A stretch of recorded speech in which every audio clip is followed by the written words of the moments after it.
Hello friends, एक बार वापस स्वागत करता हूँ इस मेरे YouTube channel code with zero में। तो आज का जो टॉपिक है हमारा हेलो वर्ल्ड प्रैक्टिकल पे डिपेंड है। जो अगले लेक्चर में हमने जो राइटिंग देखा था HTML को हम कैसे लिखते हैं, तो इस लेक्चर में हम उसका प्रैक्टिस करेंगे, मतलब हम रन करेंगे और how to implement, how to run, how to save the file. मतलब हम ये तीनों चीज़, मतलब हम फाइल कैसे सेव करेंगे, हम इम्प्लीमेंट कैसे करेंगे, हम रन कैसे करने वाले, इस प्रैक्टिकल में हम ये सीखने वाले। हम चलते हैं अपने एडिटर पे। जो हमारा एडिटर है, जो हम जिस एडिटर पे करने वाले हैं, वो हमारा Notepad++ है। तो फाइनली फ्रेंड्स, हम अपने एडिटर पे आ चुके हैं। तो यहाँ से हम अपना HTML का जो पहला बेसिक कोड है वो करने वाले। तो हम यहाँ से शुरू करते हैं HTML।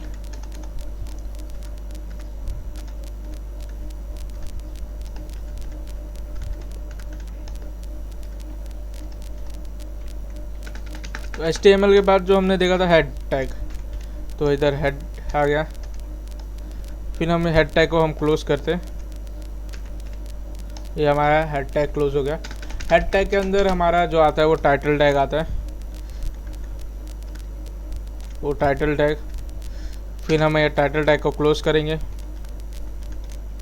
तो बेसिकली हमारा टाइटल टैग क्लोज हो गया। बेसिकली ये हमारा पहला प्रैक्टिकल है, इसीलिए हम इनको फर्स्ट वेब पेज से के नाम से हम टाइटल पे हम दिखाएंगे। ये फर्स्ट वेब पेज के हम से अब इसको हम सेव करते हैं। हम अब ये इसको सेव करने के अपने पास दो तरीके होते हैं। पहला आप इधर जाके सेव कर सकते हैं, नहीं तो यहाँ से Ctrl+S कीजिए। करने के बाद अपना जो आप भी फोल्डर में करना चाहते हैं सेव, उस फोल्डर में आप सेव कर सकते हैं। तो फोल्डर का नाम हम लिखते हैं फर्स्ट HTML, first.html। तो जब आप फोल्डर सेव करो तो आपको बाकायदा ध्यान रखना है .html से ही आपको फोल्डर का नाम सेव करना है, नहीं तो वो as a text file save हो जाएगा, तो वो आपका रन नहीं करेगा। तो इसी के साथ आपको ध्यान रखना है .html, कुछ भी नाम लिखिए, फाइल नेम कुछ भी रहे, लेकिन .html आपको कंपलसरी है नाम देना। तो इसी के साथ हम अपने फाइल को सेव करते हैं। सेव हो गया तो हम इसको रन करते हैं। तो हम अपने क्रोम ब्राउज़र में करते रन। तो ये देखिए, ये होता है टाइटल बार। ये होता है टाइटल बार जो हमने इधर लिखा है टाइटल बार में फर्स्ट वेब पेज। तो हमारा इधर फर्स्ट वेब पेज। तो आपने ये ध्यान दिया करें URL बार में जो हमने नाम सेव किया था अपना फाइल का, तो ये फाइल का नाम हमें दिख रहा है DHTML। HTML के अंदर first.html फाइल नेम मैंने सेव किया था, तो ये हमारा फाइल नेम हो गया। तो उसके बाद आता है हमारा बॉडी टैग।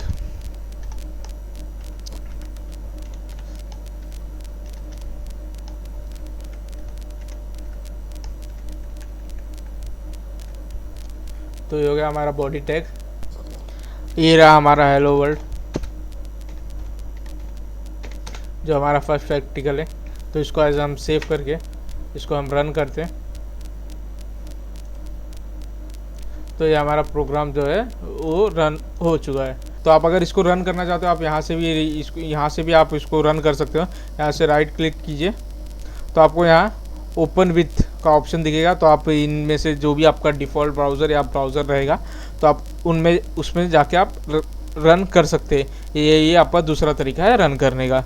तो अभी आप, जैसे मैं आपको बता देता हूँ, जैसे मैंने आपको क्रोम में रन करके दिखा, तो अब मेरे पास अभी इंटरनेट एक्सप्लोरर है, तो मैं आपको उसमें रन करके दिखाता हूँ। तो जैसे कि ये देखो, ये जो रन हो चुका है, तो आपको हेलो वर्ल्ड दिख रहा है। तो सेम इंटरफेस जैसे आपको क्रोम में दिखा था, आपको जैसा पेज था, सेम पेज और सेम इंटरफेस आपको इंटरनेट एक्सप्लोरर पे भी दिख रहा है। इस तरीके से आप रन कर सकते हो। और आपको, अगर आप समझ सकते हो, जब HTML पेज जो सेव होता है, यहाँ आपको जो भी आपका डिफ़ॉल्ट ब्राउज़र रहेगा, जैसे क्रोम, इंटरनेट एक्सप्लोरर जो भी रहेगा, तो यहाँ आपको उसका आइकन दिख जाएगा। तो आप इसे समझ सकते हैं, हाँ ये मेरा जो फाइल है वो HTML सेव हुआ है। एक बार हम फिर से समझ लेते हैं व्हाट इज़ HTML। HTML के बारे में थोड़ा हम थ्योरिटिकल पार्ट पढ़ लेते हैं, जो आपको याद करने में आसान रहेगा। तो HTML जो एक स्टैंड होता है वो हाइपरटेक्स्ट मार्कअप लैंग्वेज के लिए वो स्टैंड होता है। तो वो वर्ल्ड वाइज में फेमस है, अपने वर्ल्ड वाइज फेमस स्टैंड है जो अपने फॉर्मेटिंग लैंग्वेज की वजह से और क्रिएटिंग अ डिस्प्ले, जो डिस्प्ले पे आप पेज दिखते हैं ना, वो बनाने में एज अ वेब पेज में वो काम आता है। मतलब वो इंटरएक्टिव, मतलब वो अपना खुद का खूबसूरत डिज़ाइनिंग और डायमेंशन के लिए, मतलब डायनेमिक चीज़, मतलब कहीं से भी रैंडमली कुछ चीज़ आता है उस चीज़ के लिए। और वो जो HTML है जो वो इमेज एंड टेबल लिंक्स के लिए भी काम आता है। तो आप ये यहाँ से याद कर सकते हैं। और नेक्स्ट आता है अपना what are the tags. Tags क्या होता है? अगर आपसे कोई अचानक में पूछ जाए, आप जो भी कोड करें वो टैग्स, ये टैग का क्या मतलब है? तो बेसिकली टैग्स 3 चीज़ के लिए स्टैंड होता है। पहला टैग्स जब हम टैग्स लिखते हैं, मतलब ओपन करते हैं, मतलब जब आप टैग्स लिखते हैं, फिर जब टैग को एंड करते हैं मतलब आप क्लोज करते हैं। और टैग ओपन और क्लोज के बीच में एक रहता है कंटेंट, जो आप कंटेंट उसके अंदर लिखते हैं। ये 3 चीज़ रहता है जो हम टैग्स में यूज़ करते हैं, अगर यूज़ करते हैं। और जो कोई टैग रहता है जो अनक्लोजेबल रहता है, जो इसके अंदर दो चीज़ में डिफाइंड है। तो बेसिकली कंटेंट और टैग्स, ये 2 चीज़ मेजर पार्ट होता है, एक ओपन टैग और क्लोज टैग। ये हो गया। और इन दोनों के बीच में आता है अपना कंटेंट, जो हम कंटेंट लिखते हैं अपने टैग्स के अंदर। बेसिकली जो जैसे कि हमने लिखा, अगर हमने कोई भी अगर HTML का जो हमने अभी पेज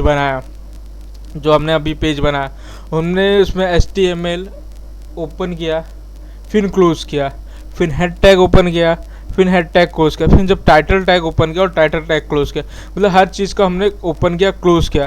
तो उसमें टैग का क्या यूज़ है? जो जैसे अभी अब हमने बॉडी टैग लिया, बॉडी टैग को ओपन किया और बंद किया। तो जैसे कि जो जब हमने बॉडी टैग लिया, जो वो बॉडी टैग था उसने पूरा ऊपर से लेके नीचे तक और लेफ़्ट से लेके राइट तक पूरा जो भी बॉडी टैग के अंदर था उसने पूरा उसको स्कैन किया। जैसे आप स्कैन बोल सकते हो, रीड कर सकते हो, जैसे मेमोरी में रीड किया। तो रीड करने के बाद जो उसका आउटपुट था, मतलब उसने जो क्रिएट किया डॉक्यूमेंट, मतलब उसने पूरा डॉक्यूमेंट किया। तो डॉक्यूमेंट किया, उसमें प्रॉपर्टी एनालाइज किया। तो एनालाइज करने के बाद जो डिफ़ॉल्ट फिर जो उसका आवा, तो वो अपने को आउटपुट दिया। तो टैग का मतलब क्या है? जो भी हम कंटेंट लिखते हैं उसको हमें आउटपुट पे कन्वर्ट करता है। मेन बेसिकली सबसे इम्पोर्टेंट रहता है हमारा टैग्स। बिना टैग के हम कुछ नहीं कर सकते, आप टैग के बिना कुछ नहीं कर सकते।